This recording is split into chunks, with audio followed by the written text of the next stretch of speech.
Hello guys, नमस्ते सबैजनालाई। I'm living a Nepali lifestyle होइन, कतिजना थाहा छैन होला है।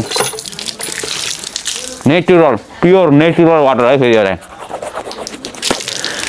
अब कतिजना मान्छे देखेको छैन होइन, कतिजनाको घरमा चाहिँ अब यस्तो धारा लोप भइसकेको छ।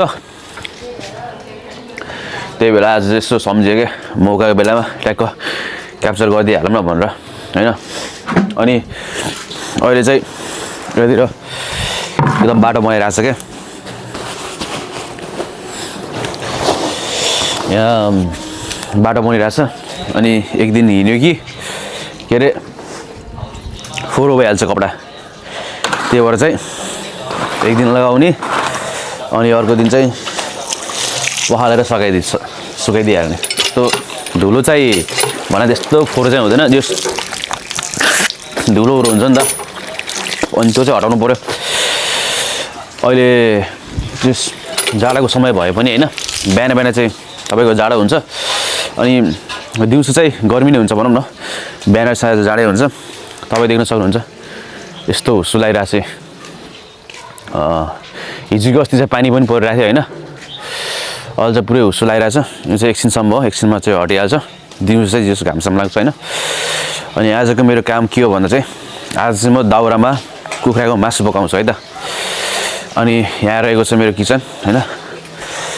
प्रायः जसो गाउँघरतिर कसरी बनाउँछ भन्ने कुरा हो। अब यहाँ चाहिँ म एकछिनमा लाइट दाउराले आगो बाल्छु अनि दाउरामा कुखुराको मासु बनाउँछु, which is very very tasty है। अब यो कुरा चाहिँ बिस्तारै बिस्तारै लोप हुँदै गएको छ होइन। जस यो चाहिँ मेरो एउटा रिमाइन्डरको लागि, एज अ मेमोरी सम्झनाको लागि होइन। भोलि पर्सि नेक्स्ट जेनेरेसनलाई चाहिँ देखाउनको लागि चाहिँ यसो सानो भिडियो गराऊँ भनेर हो। किन भन्दाखेरि म हुर्किँदा अब यो घरको स्ट्रक्चर नै डिफ्रेन्ट थियो, अहिले डिफ्रेन्ट भइरहेको छ होइन। त्यही त अनि सबै कुरा चेन्ज हुँदै जान्छ। अनि यो तस्बिर र भिडियोमा राख्यो भने चाहिँ त्यही त एउटा सम्झना भन्ने होइन। सो लेट्स सी, अब चाहिँ म मेरो चिया खान्छु। मेरो कपडा चाहिँ यहाँ मैले भिजाइसकेको छु। अब यसरी नै हुन्थ्यो नि त, पहिला भिजाउँथ्यो सरफमा। म चाहिँ यसरी हुन्थ्यो पहिला एउटा बाटा या बकेटमा चाहिँ त्यसरी सरफ भिजायो, एकछिन त्यो उस हुन्छ नि, त्यसपछि पखाल्थेँ मैले चाहिँ। अनि यहाँ चाहिँ मेरो चुला रेडी हुँदैछ होइन। अनि म चाहिँ दाउरामा पकाउने भनेर बसिरहेको। अनि यसरी चाहिँ मैले पकाएको छैन कि अहिलेसम्म चाहिँ। अब लेट्स सी है, अब आज चाहिँ मैले बाल्न सक्छु कि छैन। अनि पहिला चाहिँ हामीले त्यो टायरहरू युज गर्थ्यो नि त सानो भए। म चाहिँ पहिलेदेखि पकाइरहेको हो क्या होइन। टायर युज गर्थ्यो अनि होइन भने चाहिँ त्यो अन्डाको खोल प्लास्टिक युज गर्थ्यो होइन। अनि सुरुमा हाल्ने बेला चाहिँ तपाईँको यो एकदम त्यो उसवाला दाउरा हाल्नु पर्थ्यो क्या, के अरे अलिकति आगो छिटो पकाउने दाउरा होइन, झिझा मसिनो दाउराहरू त्यसै रेडी गरेर राख्थ्यो। अनि कुनै बेला चाहिँ सिजनको बेला चाहिँ तपाईँ यो भैँसीको गोबरहरू हुन्छ नि, त्यसलाई नि सुक्खा बनाएर गुइठा हो कि के भन्थ्यो कि हो, त्यसरी नै हामीले त्यो आगो बाल्न प्रयोग गर्थ्यौँ। अब लेट्स सी, म चाहिँ अब धेरै भइसक्यो अब सक्छ कि सक्दैन।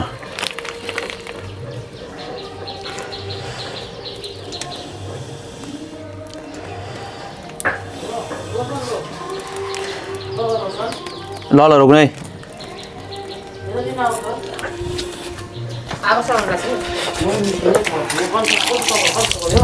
खैदिनु कि दिनु।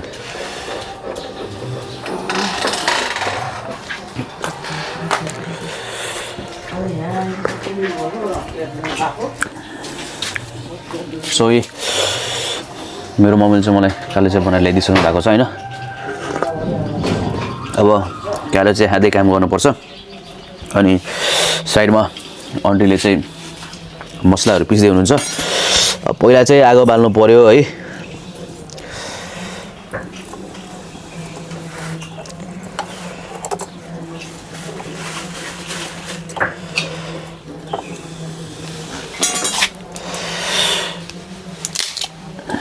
यो दाउरा चिसो भयो भने चाहिँ अति नै गाह्रो हुन्छ तपाईँको आगो बाल्न चाहिँ होइन।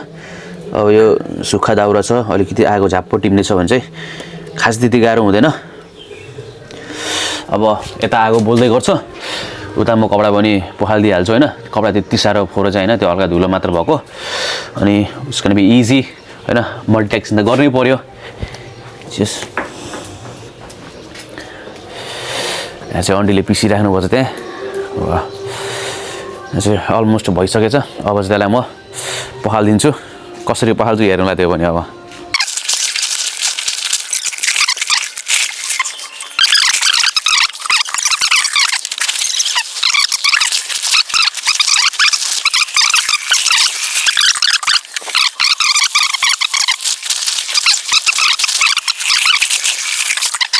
कपडा धोइसकेँ होइन अब मेरो लागि ड्रायर भनेको चाहिँ यही हो होइन अहिले चाहिँ घाम लाग्छ न एकछिनमा घाम लाग्छ अनि यहाँ चाहिँ पहिला भैँसीहरू पाल्थ्यो कि अहिले चाहिँ भैँसीहरू केही पनि छैन अलिअलि कुखुरा मात्र छ अनि यो यतातिर थियो नि यो चाहिँ अलिक पुरै घर बनिसकेको चाहिँ पहिला चाहिँ घर थिएन होइन त्यहाँ अब भैँसी के अरे चराउनु जान्थ्यो क्या बिहान चराउनु जाने आउने अनि स्कुल जाने फेरि आउने फेरि चराउने त्यो दाइरे मेरो चाहिँ छुट्टै मेमोरी थियो होइन लुक एट दिस गाइज आगो बलिसकेको छ है अब यो चाहिँ के भयो भन्दाखेरि मैले प्लास्टिक युज गरेँ अनि पछि दाउरा पनि एकदम सुक्खा भयो होइन that's makes easy to burn fire है त्यति साह्रै गाह्रो भएन यदि यो दाउरा सुक्खा भएको भए चाहिँ होइन अनि यो त्यो फायरको रिसोर्स नभए चाहिँ अति नै गाह्रो हुन्थ्यो मेरो यहाँ चिया पनि सिलाइसकेको छ सो मैले आज कुखुराको मासु बनाउने चाहिँ यो भाँडामा होइन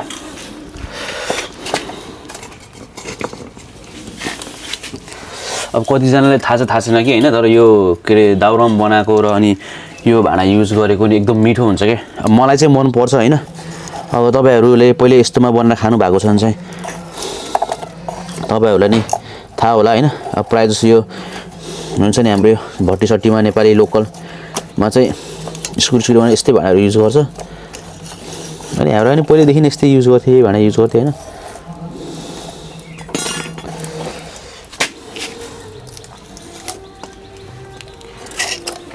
सो अघि बोलिसकेको छ यसलाई चाहिँ चिम्टा भन्छ होइन अहिले त टङ सङ के दिन्छ होइन चिम्टा भन्छ अनि यो चाहिँ ढुङ्ग्रो हो क्या ढुङ्ग्रो पहिला चाहिँ बाँसको युज गर्थ्यो होइन यो चाहिँ स्टिलको छ होइन भने चाहिँ प्रायः जस्तो हामीले बाँसको युज गर्थ्यो यसरी आगो फुक्नु आगो बोलेन भने चाहिँ यसरी फुक्थ्यौँ क्या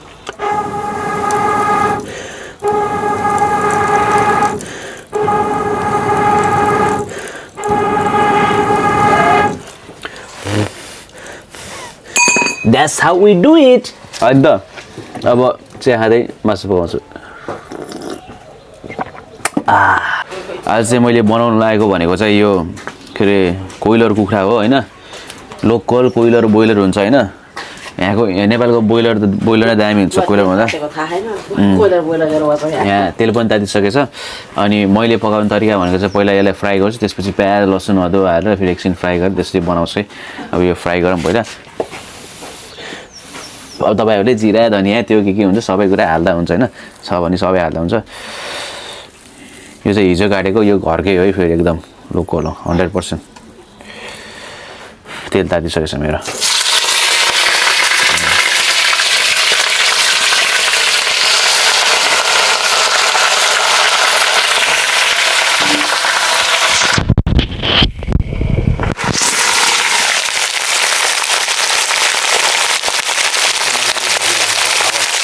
आवाज सुरु न कस्तो मजाले भुटिरहेछ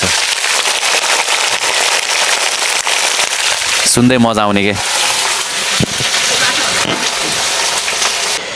यो रहेको छ सिलौटामा पिसेको अदुवा लसुन खुर्सानी होइन अनि यहाँ छ प्याज यहाँ छ टमाटो होइन मैले यति नै युज गर्छु मैले धेरै अरू मसलाहरू चाहिँ युज गर्दैन किनकि मेरो यहाँ मामाले जस्तो मसला हालेको च्वाट्ट पिरो टाइपको त्यस्तो धेरै खानुहुन्न अलिकति बिरामी भएर होइन फुड कन्सियस अलिकति खानामा त्यो भएर होइन अब मैले चाहिँ अलिकति यहाँ मासु भुटिसकेको छु होइन भुटिरहेछ अनि मैले युज गर्ने भनेको यति नै हो होइन अनि अहिले म फाइनल देखाउँछु एउटा कमी भनेको धनियाँको कमी चाहिँ भयो लास्टमा गार्निस गर्नको लागि अरू सबै ठिकै छ आगो ताप्दै खाना बनाउन यस्तो मजा आइरहेछ यहाँ चाहिँ ड्र्यागन फ्रुट नि छँदैछ यो प्याज हो कि लसुन अलि ठम्ब्याउन सकिनँ मैले चाहिँ होइन त्यहाँ थोरै मकै छ अब खुर्सानीहरू यहाँ चाहिँ होइन टक्क आफ्नो बारीमा दिने फ्रेस बनाएर खाने हो टमाटर त्यहाँ छँदैछ होइन एभ्रिथिङ के अब पहिला त सबै हुन्थ्यो क्या अनि एउटा कुरा चाहिँ के भन्दा जमानामा एउटा कुरा त्यो याद छ होइन त्यो घेरमला क्या घेरमला नाम सुन्ने बित्तिकै औडा लाग्थ्यो त्यो फेरि होइन त्यही फेरि धेरै फल्ने कि फेरि घेरमै धेरै फल्ने अब यहाँ चाहिँ सागहरू सबै कुरा छ क्या यहाँ साग छ यो आँप छ उता निम्बु सिम्बु छ होइन म चाहिँ खास यहाँ धनियाँ हन्टिङ आन्न आएको धनियाँ रहेन छ ठक्क फेरि त्यो चिकन पर्ती भएर भुटेर लास्टमा त्यो धनियाँको के अरे गार्निस हाल्दाखेरि यस्तो मिठो दिन्छ नि त्यो फ्लेभर पनि क्या मजा आउँछ होइन अब यहाँ गाउँघरतिरको त्यो धनियाँ नै बास्नै छुट्टी हुन्छ क्या पुदिना सुदिना सबै सबै छ है। धनियाँ चाहिँ मैले देखिनँ। इस्कुट नवरिस त्यही पनि सिलौटा पिनेको मसलाले बनाउने हो, त्यही भएर त्यो टेस्टमा चाहिँ खासै फरक पर्दैन। मेरो आगो बलिसकेको छ, कराई तात्तिसकेको छ। सो मेरो चिकन चाहिँ अलमोस्ट पाकिसकेको छ है। यो चाहिँ एकदम लोकल हेर्दाखेरि जस्तो आई ओपनिङ चाहिँ देखिँदैन होइन, अब रेस्टुरेन्टहरूमा बनाएको जस्तो, तर एकदम लोकल हो। मैले मरमसला त्यस्तो धेरै केही पनि हालेको छैन होइन, सिम्पल हो। अब एक पिस चाहे ट्राई गर्छु है।